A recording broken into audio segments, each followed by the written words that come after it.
This last chapter is kind of a fun chapter. Now, fun and chemistry, maybe that doesn't compute very well with you, but from my perspective anyway, it's kind of cool because we're going to talk about a whole different kind of reactions mechanism here, which is the power of the nucleus. So along the way, we'll talk about a little bit about what the atom's all about, and we'll be able to see then how things stick together. Again, this is kind of a greatest hits, so the full version is online, but you'll get an idea of the things that we'll talk about. The atom, as you probably know or have seen before, basically a sphere. The electrons circle, quote unquote, around the outside. The nucleus in the middle has the protons and the neutrons in it. And the neutrons and protons give the mass of the atom. Most of the mass is there, but the positives in the nucleus versus the negatives and electrons, that's what most chemistry is about. And arguably, all the chemistry we've done so far, all the chemistry we've done so far has been electron chemistry. All right, electrons, positives going to negatives, electrons being shared like in covalent bonds, like Finley was asking about. All these kind of things have been normal chemistry. But in this section, we're going to start looking at the nucleus. And around the turn of the 20th century, Becquerel, Marie Curie, also her husband Pierre Curie, they started to see some weird kind of behavior, like types of reactions were happening which they couldn't explain. And along this time, they also started looking at the electromagnetic spectrum and stuff like that. Radioactive rays are so high energy that they go through some things that you wouldn't normally happen. And of course, radioactive rays also were able to ionize different things, which causes both good and bad things. So this is a very high energy chapter. It's not like the normal kind of chemistry that we've talked about so far. On the periodic table, the whole number is the atomic number. That's the number of protons. And the symbol and the atomic number go together, the Z. The atomic weight or atomic mass is like a sum of the different isotopes. So for example, boron, you can have boron 10. The 10 is the mass number, which is protons plus neutrons. And a lot of boron is boron 10, but you can also have boron 11 as an example. The different isotopes play a factor.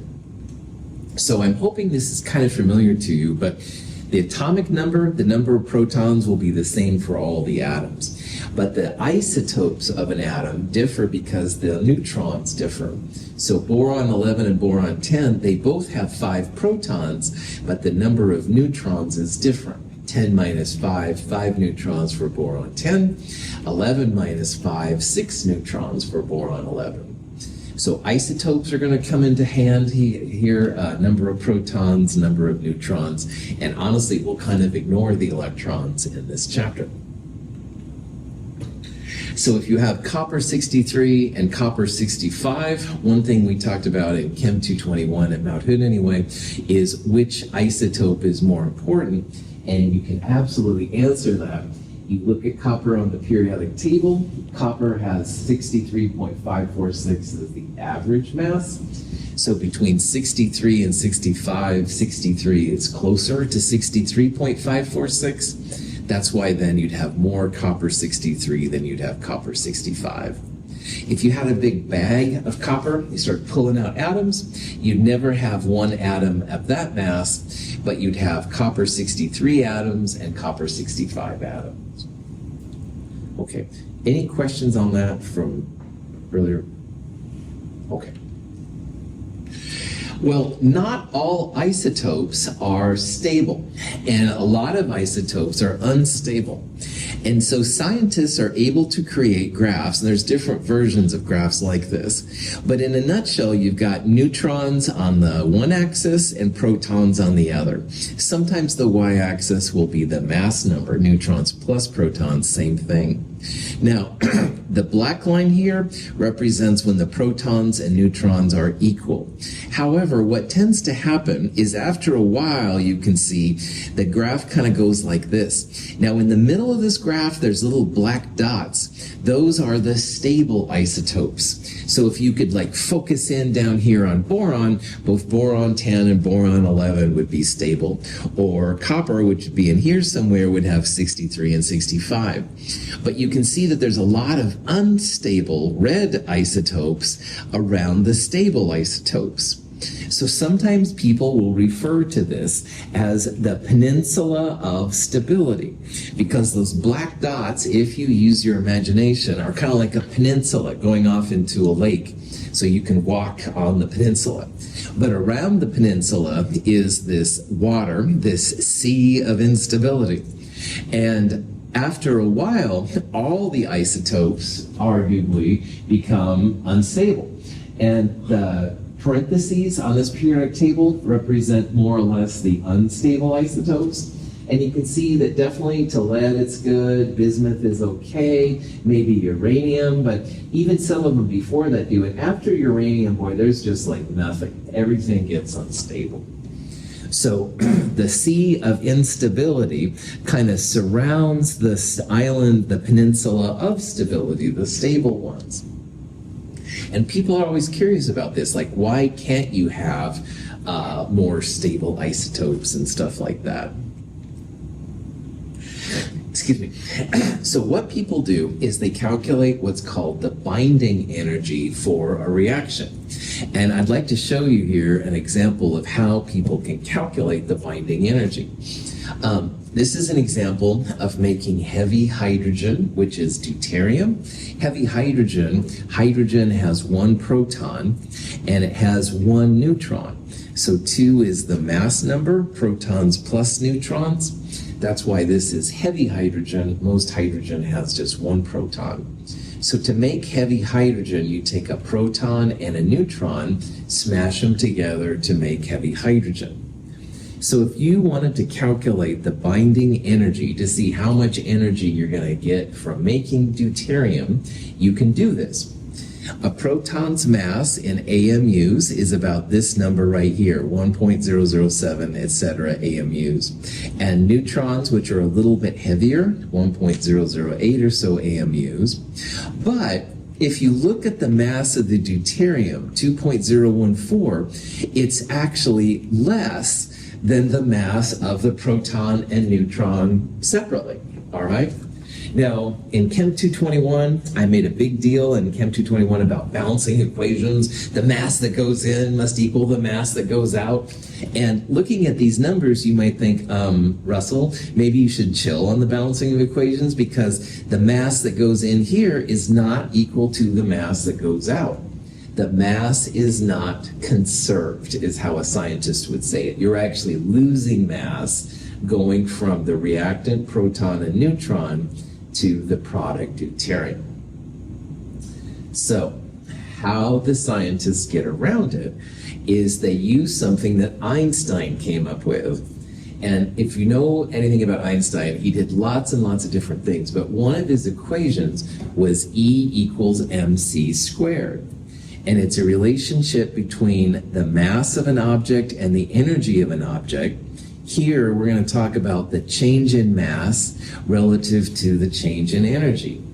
And so Einstein figured out E equals mc squared. So if you take the mass that was lost in kilograms and you multiply it by the speed of light squared, this is the speed of light, a kilogram meters squared per second squared is a joule.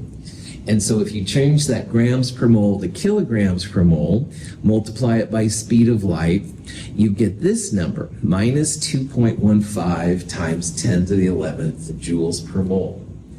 Now, before we go farther, is negative numbers, is that energy released or is that energy that's absorbed? Exo or endothermic? Exo, you bet. And it's not just a little exo, it's a lot exo. All right. In chapter 9 with Hess's law and stuff like that, we saw some 10 to the third kilojoule per mole reactions, which would be like 10 to the 6 joules. This is 10 to the 11th joules. So orders and orders of magnitude more energy is released upon making deuterium than you would get out for like hydrochloric acid and sodium hydroxide making water and sodium chloride. These numbers are just massively large. So first of all, this negative number justifies why atoms are made in the first place. Like after the Big Bang, it was at best protons, electrons, and neutrons. Why did they make atoms? You get a lot of energy out. If you can get energy out, that usually means the reaction's going to go. Now, if you keep going here, the energy release, which is very exothermic, all right, you can turn it into a binding energy.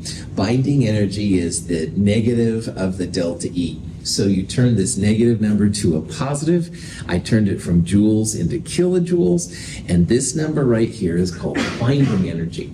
And we're going to see that you can compare deuterium to other isotopes known and see which ones are going to be around and which ones are unstable.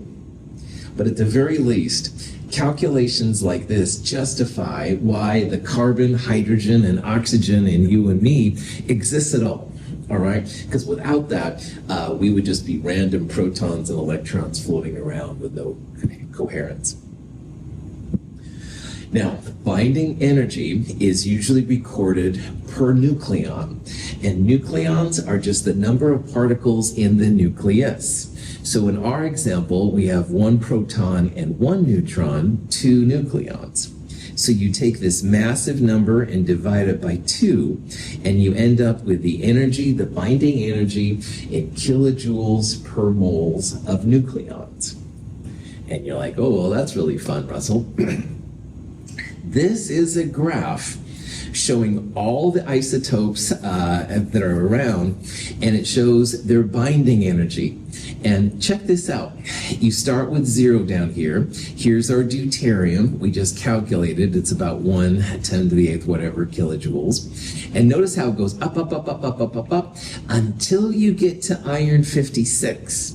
And then the energy starts to go down, down, down, down, down, down, down, down, down. So this is actually the most profound graph that we've seen in all of Chem 222. And you're like, oh boy, that's really exciting. But here's the thing. Iron 56 is the top of the line, all right? So what that means is all the time you want to get energy out, the smaller elements want to be like iron, and they're going to combine together to get up to iron. The bigger elements also want to become like iron, and they're going to break down. So we're going to briefly talk here a little bit about fusion and fission. Fusion is just taking the lighter atoms and smashing them together so that they get more like iron 56. Fission, on the other hand, is breaking the bigger atoms apart so that they become more like iron 56. You're going to get energy out both ways. It's a pretty steep curve over here. You're going to get more energy out with fusion if you can get over those energies of activation. This is also kind of profound, all right? Because what it means, and you think about it a lot, is that iron 56 is kind of the top of the hill. It's the king of the hill. And once you have an iron 56 atom, you can't do anything else with it. So if you think like kind of in a negative context for the end of the universe, all of our carbon and hydrogen and gold and uranium and all the other elements will come together and become like iron 56. And that's it. You can't do anything with it. You can't get any more energy out. But the kinetics of that is really, really slow. So it would take gazillion lifetimes for that to happen. But it is kind of interesting. On a very relevant scale, though, what that means is that elements less than iron will undergo fusion, and iron elements greater than iron, especially uranium, those kind of things, plutonium, they're going to undergo fission to become more like iron. Yeah. So would iron 56 have a half-life? No, it should just sit there.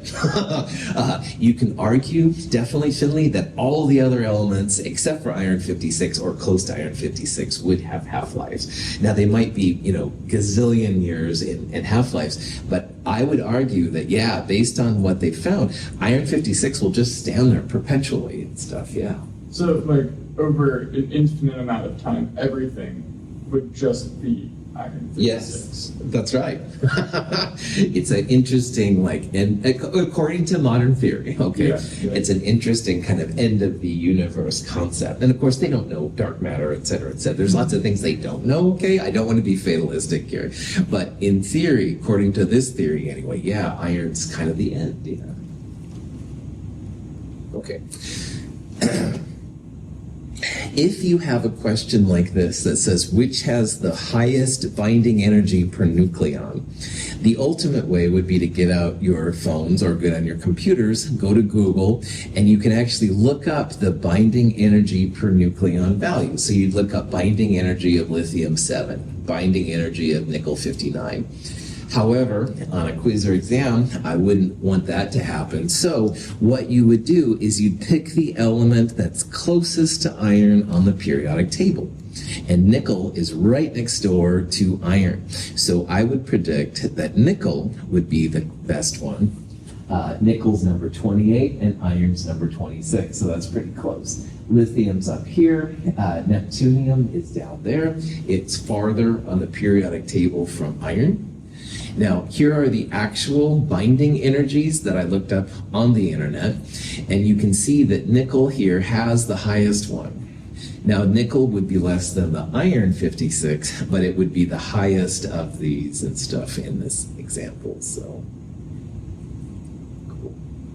A mega electron volt is another kind of energy. MeV is equal to this many joules, so it's a huge, huge, huge amount of energy. They use it in physics more than chemistry. Yeah. Is closer to iron 56 closer by protons or by mass or just proximity? I'm using, I guess, an argument that's closer by protons. All right. So nickel would be closer. That would be interesting to do, not protons, but maybe mass numbers and see how that compares. And honestly, I don't know, man. So yeah. This is not the most sophisticated way to figure it out, but if your back's against the wall, pick the element closest to iron.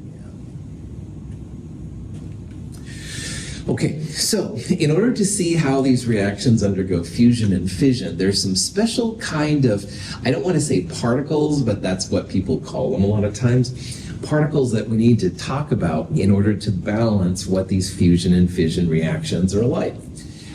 Some of these you may have heard of before. So alpha, beta, and gamma are types of radiation. Alpha is essentially a helium nucleus. Now, if you've ever been to a birthday party and you sucked up the helium and you talked like a chipmunk, that's so funny. You did it with alpha particles, it would kill you.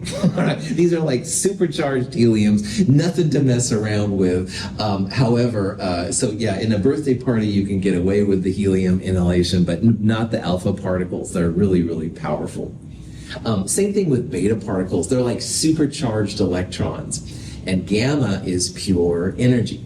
Now, notice these symbols.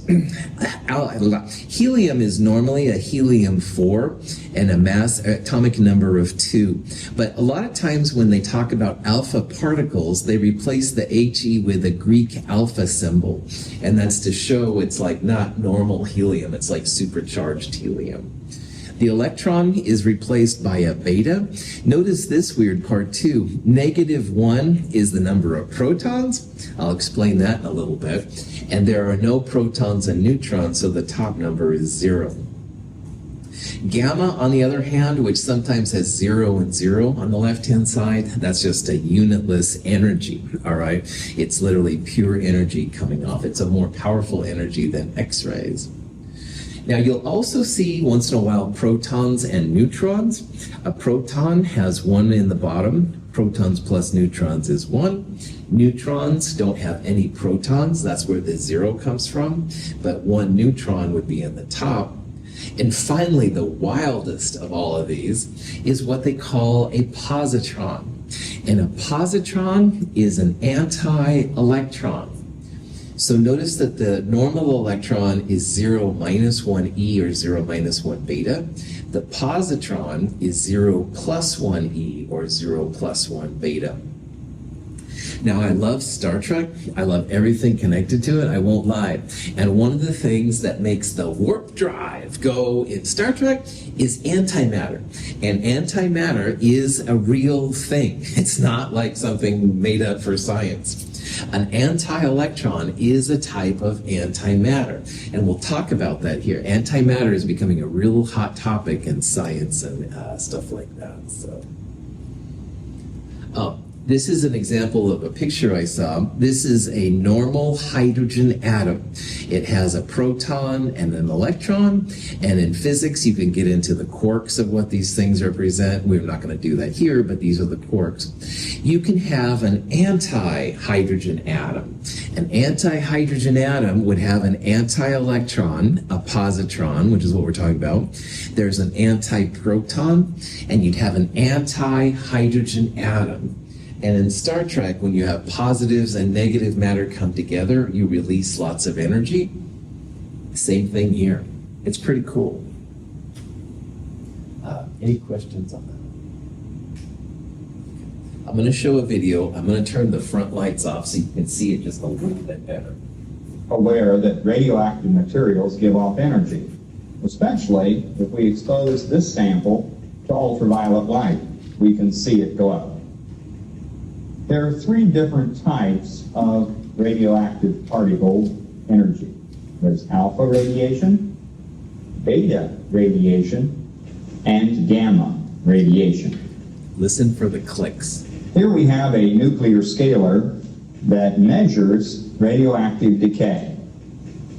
Each click that you hear is a nucleus of an atom that is decaying by giving off a radioactive particle. This is a Geiger tube. And it has a window that allows the radioactive particles to pass and records them on the nuclear scaler. What we'd like to do in this demonstration is to test our samples both for penetration and also for the distance that you must be away to receive any protection. Let's place a beta particle in our sampler. We notice that there's a slight increase in the counts. The background radiation is not nearly that fast. Here we have some small sheets of lead that we'll place there to provide some screening. We notice that even one lead sheet dramatically cuts down on the beta radiation. 2 and even 3, and we're down now to quieting the counter back to background radiation. Let's see if that also works for gamma radiation. We'll change the sample. Listen to the clicks again. You notice immediately that more energy comes from the gamma. 1 sheet of lead and 2 and even 3 that quieted the beta does not quiet the gamma.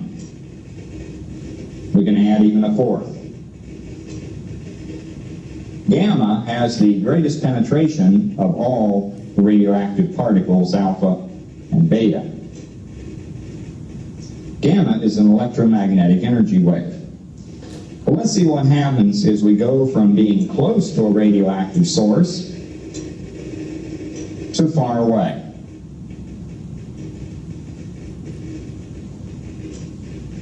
We notice that the amount of radioactivity is greatly decreased by distance. Okay, so this is a cheesy video, but there's a lot of cool information. This is a Geiger counter. Every count represents what it's detecting as a particle being predicted. But even before you put these radioactive samples in, there were some clicks. There's radiation around us all the time, all right? Our bodies are used to it. A little bit is okay. On the other hand, he used then some beta and also some gamma radiation. And the beta radiation was up there, and you could hear it, but the lead kind of stopped it because beta is basically like an electron. It's got mass. Like if you and I were passing a tennis ball back and forth, we could catch it, all right? No problem. So you put some shielding on it, more or less, the beta is stopped. But gamma rays are kind of like light beams, all right? You can't stop them. You can't like catch them. They go through the materials really, really well. So if you've got gamma radiation, you basically just need to get away from it, all right? Because thankfully the air around us has mass. It absorbs those gamma rays and stuff, more or less, and stuff, keeping you a little bit safer. So all these different particles have different behavior associated with them. Any questions? Yeah. So I always like, whenever we get an X-ray or a CT scan, Yeah. like they talk about radiation, but that's like electromagnetic That's right. radiation, right? Not like particulate, quote unquote, radiation, but for something like cancer treatment for like targeted radiation therapy, does that use like alpha particles to accomplish that? Cool. If you know. Oh yeah, totally. So I'm not an expert by any means in that, but your X-rays would be on the electromagnetic spectrum right next door to gamma rays, all right? They're both EM sources and stuff. X-rays aren't quite as strong, but they can be really strong too. You know, I'm sure you wear lead, you know, clothing and stuff like that when you're there, which is really cool. So X-rays and gamma rays would be about the same. When it comes to the radiation, I know they use different types, Finley, so like it's not always good just to blast gamma rays in, because it might kill the cancer, but then it might destroy the surrounding tissue and stuff. So I know that sometimes they have specific targets and very fine beams, and sometimes they'll use alpha, but they'd have to get probably the alpha physically inside to the source. So like if it was brain cancer, that may not be appropriate. I honestly, that's as much as I know about it. I don't know that much about it. I did like a summer internship at OHSU. Right on. The clinic that I was at was like an interventional radiology clinic, and they were doing that kind of thing. But I just didn't understand it well enough to like ask questions then. But I think what they were doing is they had a way to, I guess, target specific cells in the body by like shooting radioactive particles at it, and I just didn't know if that was connected to this. Oh yeah. In theory, you should be able maybe to get the right wavelength of these things. Gamma and X-rays all have wavelengths. And so in theory, maybe you could get through all the good stuff and get to the bad stuff, you know? But again, I honestly don't know that much about it. It was like an injectable thing. Okay. Like a needle. Right on, yeah. Above where I was at sophomore year of high school. The injectable things probably have a half-life associated with them, I guess. So it's probably like, not probably raw these, but maybe those raw things create some of those. But again, I don't know. There's lots of different varieties, but if you ever have the chance to go back now, you'll be better prepared to ask the deeper questions and stuff, you know, because that stuff is freaking awesome, man. I love the technology involved in it. So sorry, not the best answer.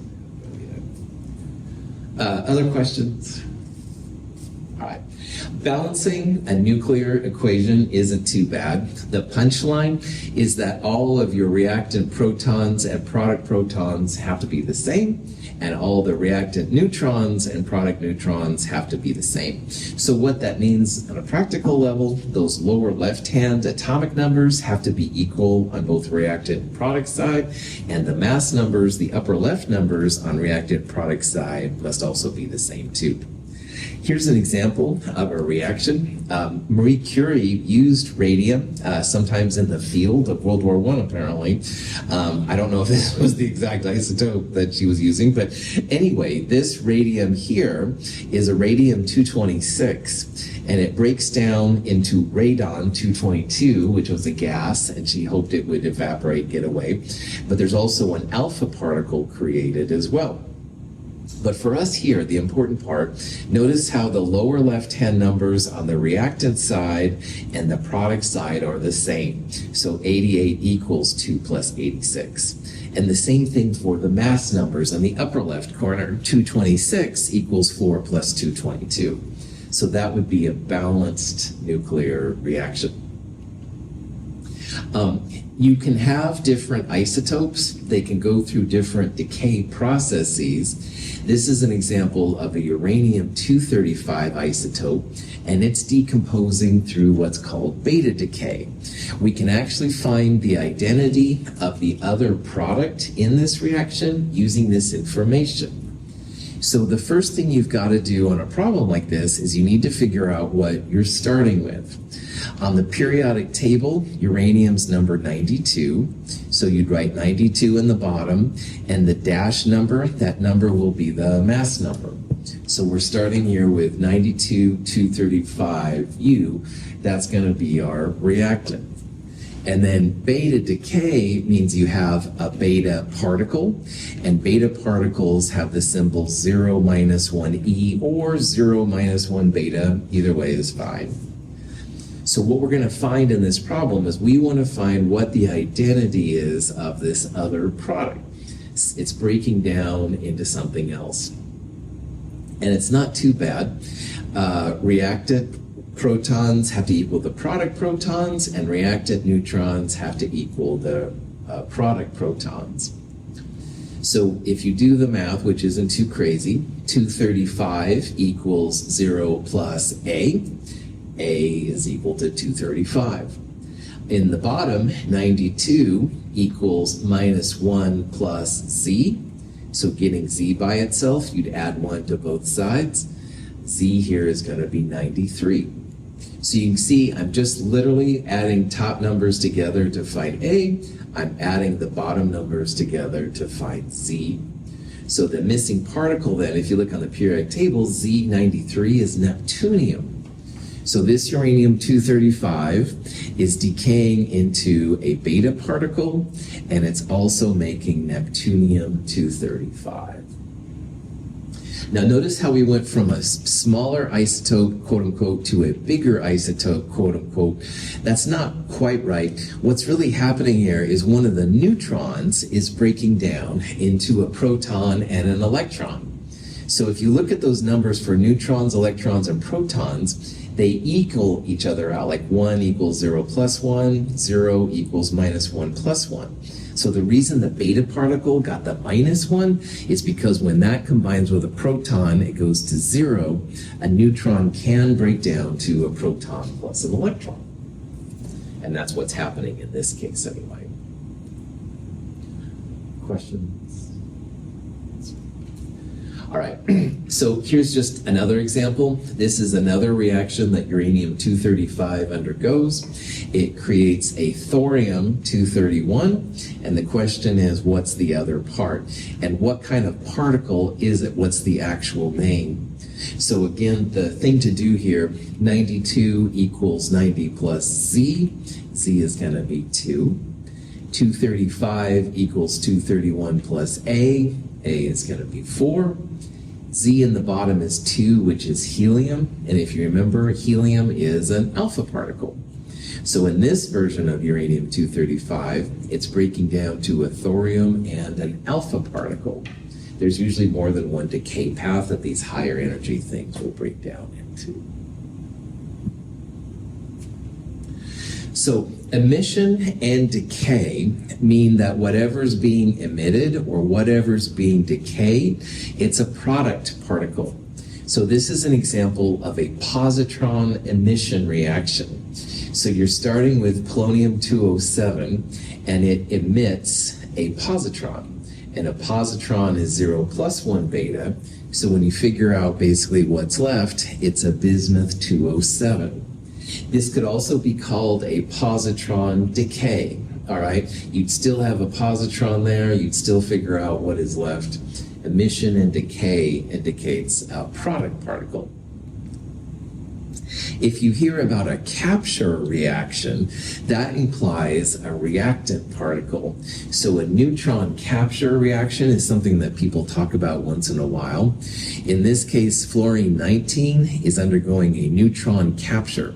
So you'd have a neutron as a reactant, figure out what the product would be. In this case, it's fluorine-20.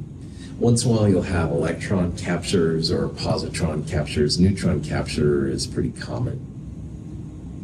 There's lots of types of particles, lots of types of decays. This is from our textbook. This is alpha decay, beta decay, positron emission, spontaneous fusion. That's really not what we talked about. But anyway, there's lots and lots of different types of these. And you're not supposed to be an expert by any means, but at least then you know kind of what the party's all about. Antimatter was first postulated, arguably, in 1928 by a guy named Dirac, and it's an amazing thing. In theory, the universe should have created just as much regular matter as antimatter, but for whatever happened, but people still aren't sure, more regular matter was created than antimatter. That's good for us because when regular matter and antimatter come together, i.e. here's an electron and an anti-electron, they annihilate each other. And if you look at the numbers, -1 + 1 would be 0, 0 + 0 = 0, so there's nothing left over. You create pure energy, gamma rays. Now, this particular form of gamma ray is actually really cool. It's called PET, positron emission tomography. It's used up at OHSU sometimes for detecting different things. And there's lots of types of antimatter. This is just a reaction I looked at one time. A neutrino and an antineutrino are making gamma radiation. Now they're getting into positive protons and antiprotons, making gamma radiation. They think that maybe one day this might be a source of fuel for spacecraft. If you can make the antimatter react it with regular matter, lots of energy, but I like Star Trek. Yeah, go ahead. Does this still obey the conventional laws of thermodynamics, or like mass exchange, where you can't create energy or destroy energy, or you can't create matter or destroy matter? That's a really cool question. So delta E equals delta M times C squared. In chemistry, the law of mass action, conservation of mass, it just means all the atoms are balanced. But what we're seeing here, Finley, is like a bigger definition, because you can turn the mass into energy. So absolutely, the thermodynamic laws still apply. Can't create or destroy any energy. However, you can turn some of the mass into energy, all right? So really, the energy is more important than even the mass part, which in Chem 221 is what I push so hard. But yeah, so overall, the thermodynamic laws are absolutely still there. And think of now, with this higher definition, you can think about the mass law as being a subset, if you will, of the energy law. Good. So again, remembering that I like Star Trek a lot. Or more specifically, one, matter. The other, antimatter. You know what you're saying? Matter and antimatter have a tendency to cancel each other out. Violently. Precisely. Under certain conditions. When two identical particles of matter and antimatter meet. Annihilation, Jim. Total, complete, absolute annihilation. Okay, so sorry for the Star Trek, but anyway, they nailed it in the 60s, man. They had it all together. Okay, anyway, another type of reaction that's important to talk about is what's called a metastable reaction. These pop up once in a while, usually with technetium. A metastable nuclei, it has a little M right there. Now, all those protons and neutrons have to be mixed together to try and keep the positive protons repelling other positive protons. So a metastable, though, you can think about it, it's like they're not mixed very well. And after a while, the metastable version will relax back to the regular version, and a gamma ray comes out. So they can use this for detection of tumors and stuff and soft tissues. Again, things I don't know that much about. I do know that this is a real common kind of thing that's used a lot, so there are good uses of these metastable. If you see the metastable version, just know after a while, it's gonna decay to the regular version, and usually a gamma ray will come out. Sometimes it can be X-rays, though. Finley, I was thinking about what you said about your X-ray tech. It just depends on how much energy is released. It's either gamma or sometimes X-rays, but you never have radio waves or something like that.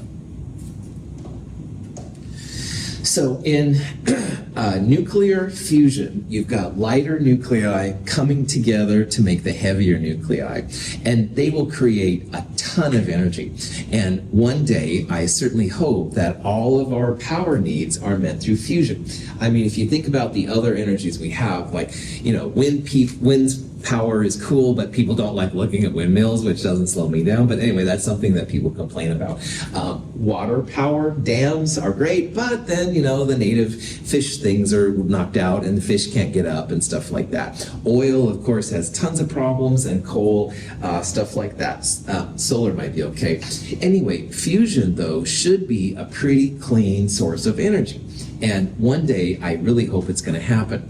If the fusion reactor has a problem and it breaks down, just, it's going to have hydrogen and helium floating around, but it won't have radioactive processes or anything like that.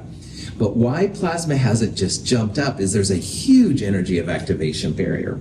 So you really need what's called plasma to make fusion possible. Now, plasma, is it's a really high energy form of matter. So while on the Earth we have mostly, solids, liquids, and gases, plasma is a fourth state. And in the universe, because suns are basically made of plasma, it's the most common state. But on the Earth, it's just very, very difficult. And only recently have they begun to get more energy out than they put in, because it takes so much energy to make the plasma to make the fusion happen. But it's starting to happen, which is really exciting. This is called a tokamak reactor. It's what they're using for most of the fusion systems. There's one in San Francisco, there's one in England and Germany. I think the Japanese and the Russians are both working on ones too. So again, one day I hope that's going to be the case, but getting these fusion reactors up and running is just tough because of the plasma. It's amazing plasma.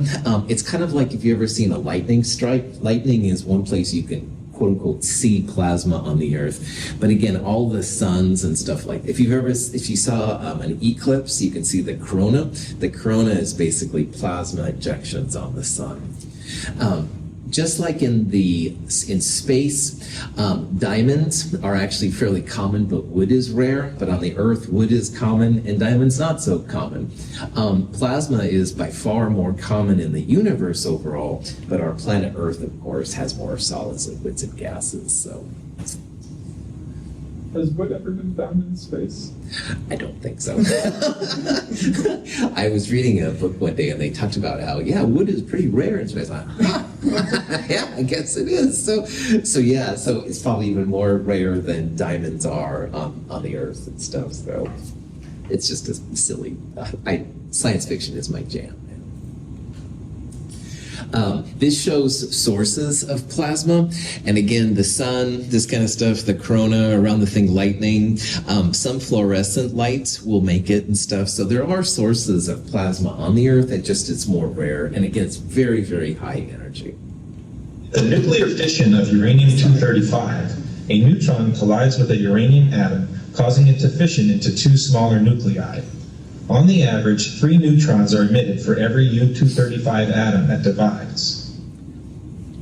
Starting in the 50s and 60s, they started to use nuclear fission as a source of energy for commercial reactors. And about 17%, they feel, of the world's energy needs are met through fission. So fission takes a big atom and breaks it down into smaller atoms. And you do get a lot of energy out that way. You usually need what's called a neutron trigger. So those neutron capture reactions are really important when it comes to making fission power possible. There's several nuclear fission plants in the United States. We used to have one in Oregon, but it's no longer there. France apparently is the leader of nuclear fission. They apparently have tons of nuclear power. They're good at recycling their things and stuff like that. But you have to be careful.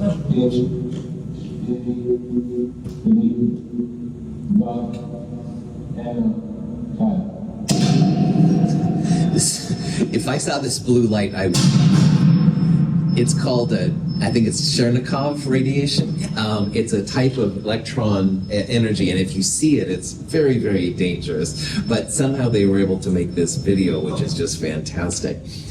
Very high energy. So again, be careful. Wear your lead underwear and all If that. the mass of U-235 is less than the critical mass, no chain reaction will result. Most of the neutrons will escape to the surroundings. If the mass is critical, most of the neutrons will be captured by other U-235 atoms, and an uncontrollable chain reaction will occur. This is the explosion of a thermonuclear bomb. So the first nuclear weapons were mostly fission bombs. Now they have fusion bombs as well. A lot of energy created, so you have to control it. And the fear with fission especially is that these things might get out of control.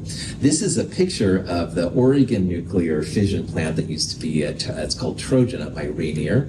And there used to be like an OMSI-like exhibit right there. I remember going in it when I was very young, and it was kind of fun. But anyway, now it's just a big park and stuff like that. The tower that happens is a cooling tower. The radiation itself creates a lot of heat. They send it through the water. The water makes the turbines go, which creates electricity, but they have to cool the water down before they put it back, like in the Columbia in our case. So that's what these cooling towers are for. But anyway, there's about 100 fission plants still in the United States. They just opened a new one down in Georgia here recently. The world has about 400 plants, they feel, and stuff. So, yeah. Do you know what I know there's a nuclear reactor at Reed College. Yes. I just don't, is it fission or fusion or either? If you know. That is a really good question. I would bet money that it's fission, because fusion, you need the plasma, man. Yeah. And so I would just about guarantee it's fission, but I honestly don't know for sure, man. So yeah, I've heard a lot about that plant, and I've always wanted to go see it, but I haven't been. So. I went like forever ago on like a take your kid to work day. Right on. They gave us a tour of it. It was pretty cool. But your mom works at Reed, is that right? Yeah, right on. Very cool. I think that would be fun. So this is now another thing. If you get to go again, you'll have lots of cool questions to ask about what they do, and give me a report too if you remember, because that would be fun to see. So, sure. Does she work in the science area? Or? She's a sociologist. Right on, man. Yeah.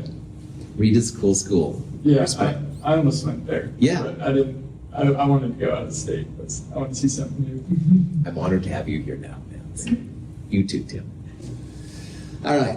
Located in the nuclear core of a fission reactor are fuel rods, moderator and coolant fluid, and control rods. Each fuel rod contains tiny pellets of uranium dioxide. In these hundreds of fuel rods, fission occurs, producing an average of 2.5 neutrons per fission reaction. The fuel rods are surrounded by water, which acts as a moderator by colliding with the neutrons and slowing them to a low thermal level. The water absorbs the thermal energy, which is used to drive a steam turbine to generate electricity. The low-energy neutrons enter other fuel rods and collide with uranium-235 nuclei, creating additional fission chain reactions and the release of more neutrons. The amount of low-energy neutrons present is regulated by control rods made of boron, which are very effective at absorbing neutrons.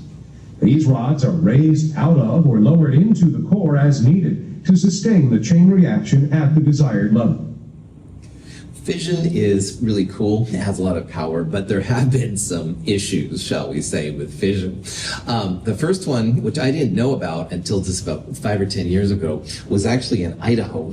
One of the first commercial fission plants they had at Idaho Falls had an explosion and killed 3 people. The area was pretty radioactive and stuff like that. They tried to hush it and stuff, but that was actually the first one. Then there was 3 Mile Island in 1979. They almost had a meltdown, but they were able to pull it together and stuff like that. Then came the horrible Chernobyl. Russians didn't say to any of their European neighbors that they were having problems at their reactor until it was too late. There's a great HBO series on Chernobyl, which is really freaky. Every time I see it, it's like watching a horror movie. Then in 2011, after a typhoon, the Fukushima plant in Japan also started having problems, and it released lots of radiation into the ocean and stuff like that. But even closer than any of these places to us is Hanford, Washington. And Hanford, Washington was the source where they made lots of the nuclear material for the bombs in World War II. And they also made some of the medicine that's used in nuclear plants. But all that waste, and fission has a lot of waste, just sits there. And if it got into the water system, it would be bad. You can have a tour of Hanford. Have you done it? I haven't done the actual tour, but I go past it every time I drive to school in Spokane. Me and my girlfriend love going here because she's super into the nuclear reactors. Oh. I have like pictures of the B reactor and the trespassing gates and all that stuff. I went there a couple of years ago, and it was really cool for me anyway. So if you're cool with your girlfriend, you might want to go there sometime because Did they do like a guided tour on the actual property? They had people with machine guns at some points. I mean, they don't want anybody messing around, but there was like this bus, and we went to the original place where the uranium was turned into plutonium, and it was fascinating. They had the long rods and stuff like that. So there was another one too, Finley, another tour you could do. I can't remember what that one was about, but anyway, it was free at the time. It was for me really cool. My wife was like, "Okay, let's look at them. Well, we got to get going." But anyway, darking out. Sorry about that, man. Questions?